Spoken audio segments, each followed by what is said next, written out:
Reno adalah seorang anak yang berusia 10 tahun yang tinggal di sebuah panti asuhan tua di pinggiran kota. Panti asuhan itu bernama Rumah Kasih Sayang. Bangunan itu sudah berdiri sejak lebih dari 100 tahun yang lalu. Dan diceritakan oleh penduduk setempat bahwa panti asuhan ini pernah menjadi rumah bagi banyak anak yatim piatu dari masa lalu yang kelam. Panti asuhan ini terletak di tengah-tengah hutan yang lebat, menjauh dari keramaian kota. Bangunannya besar dan berlapis cat putih yang sudah terkelupas di beberapa bagian. Jendela-jendelanya besar dengan kisi-kisi besi tua yang membuatnya terlihat seperti wajah-wajah yang kelam ketika malam tiba.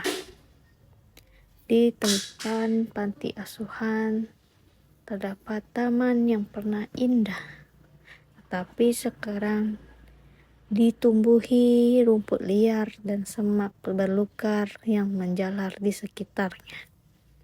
Reno adalah anak yang cerdas dan penasaran. Sejak kedatangannya di panti asuhan 2 tahun yang lalu, ia selalu merasa ada sesuatu yang tidak beres di sana. Ia sering mendengar cerita-cerita dari anak-anak lain yang mengatakan bahwa panti asuhan ini berhantu. Mereka bercerita tentang suara-suara aneh di malam hari, bayangan-bayangan yang melintas di lorong-lorong gelap, dan tentang kamar-kamar tertentu yang katanya dihuni oleh makhluk halus. Salah satu kamar yang selalu disebut-sebut adalah kamar 12. Kamar yang terletak di ujung lorong paling gelap dan sunyi di lantai 2. Kamar ini sudah lama tidak dihuni karena cerita-cerita mistis yang mengitari tempat tersebut. Kebanyakan anak-anak di panti asuhan tidak berani mendekatinya, apalagi masuk ke dalamnya. Namun, Reno tidak seperti anak-anak lainnya. Ia selalu merasa tertarik pada cerita-cerita horor dan supranatural. Ia ingin tahu kebenaran di balik semua cerita itu. Meskipun beberapa temannya memperingatkannya, Reno tetap penasaran dengan apa yang sebenarnya ada di dalam kamar 12. Suatu malam, ketika sebagian besar anak-anak dan pengurus panti asuhan sudah tertidur pulas, Reno memutuskan untuk menyelidiki kamar 12. Dengan hati-hati, dia menyelinap keluar dari kamarnya dan melintasi lorong yang gelap dan sepi menuju lantai 2. Suasana di sana sangat berbeda pada malam hari. Suara langkah kakinya bergema di koridor yang sunyi, dan bayangan-bayangan dari lilin yang redup di dinding menambah ketegangan. Reno pun tiba di depan pintu kamar 12. Pintu itu terlihat tua dan berdebu, seakan tidak pernah dibuka selama puluhan tahun.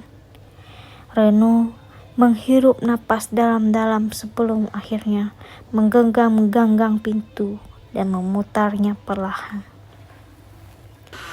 Pintu itu terbuka dengan gemerincing pelan, mengungkapkan gelapnya ruangan di dalamnya. Reno memasuki kamar itu dengan hati-hati. Udara di dalamnya dingin dan berbau menyengat. Lampu-lampu kuning yang bergantung di langit-langit memberikan cahaya yang redup dan membuat bayangan-bayangan yang menyeramkan di dinding. Kamar itu tampak seperti tidak terurus dengan perabotan yang berdebu dan berantakan di sekitarnya. Di tengah kamar ada sebuah tempat tidur tua dengan selimut yang sudah usang tergeletak di atasnya. Di samping tempat tidur terdapat sebuah meja kecil dengan sebuah cermin yang ditutupi oleh lapisan debu tebal. Reno melangkah lebih dekat ke arah meja itu dan tanpa sengaja menyapu debu dari cermin dengan tangannya.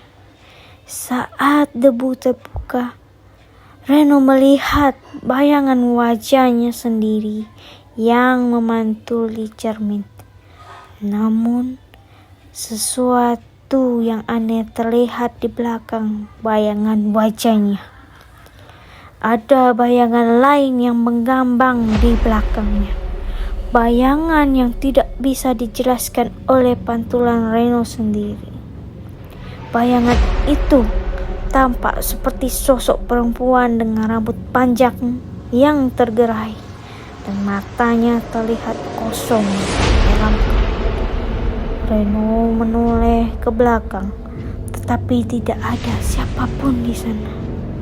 Hanya kegelapan yang meliputi lorong dan tangga yang mengarah ke lantai bawah. Dia memejamkan mata sebentar, berusaha membuang bayangan yang mengganggunya.